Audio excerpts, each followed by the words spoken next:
Il-President tal-Kummissjoni Ewropea Ursula von der Leyen qalet li l-impenn tal-Gvern Malti biex isaħħaħ is-saltna ta' dritt u l-governanza tajba ħaqqu kull tifħir. Dan ħareġ minn ittra li von der Leyen bagħtet lill-Prim Ministru Malti Roberta Bela u lill-gazzetta The Malta Independent on Sunday irrappurtat dwarha.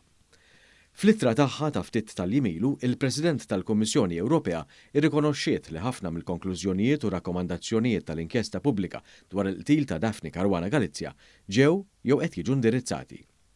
Il-Kummissjoni Ewropea rikonoxxiet il-fatt li l-Gvern mexxi mill-Prim Ministru Roberta Bela ħatar kumitat ta' esperti fis-settur tal-midja u appellat biex issir konsultazzjoni li taħdem jitfit ma' riformi illi qed jitwettqu. Von der Leyen ringrazzjat ukoll il-Prim Ministru għall-inizjattiva u l-kontribut tal-Gvern Malti dwar direttiva li ħarġet l-Unjoni Ewropea għal protezzjoni tal-ġurnalisti, magħrufa bħala l-anti-SLAPP. Aktar kmieni din is-sena, is-sit awtorevoli Politico innota li l-liġijiet il-ġodda li se jdaħħal il-Gvern Malti se jkunu qabża l qudiem fil-liġi tal-SLAPP u mhux se joħolqu ix-xogħol tal-ġurnalisti.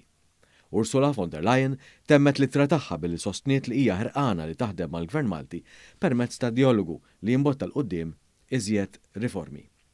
Il-kontenut tal-ittra mill-President tal-Kummissjoni Ewropea ħareġ ftit wara li delegazzjoni tal-Kumitat tal-Parlament Ewropew kienet f'pajjiżna. Din id-delegazzjoni faħret bosta riformi favur is-saltna ta' dritt u kritikat aspetti oħra. Fost l-affarijiet li semma l-Kumitat tal-Parlament Ewropew kien hemm iż-żieda fir-riżorsi fl-FIU li waslu għal riżultati kontra l-kriminalità finanzjarja. Il-Kumitat magħruf bħala l-Libe imbagħad irrimarka li jeħtieġ li s-sistema ġudizzjarja tmexxi b'mod maġġel il-proċessi qudiema.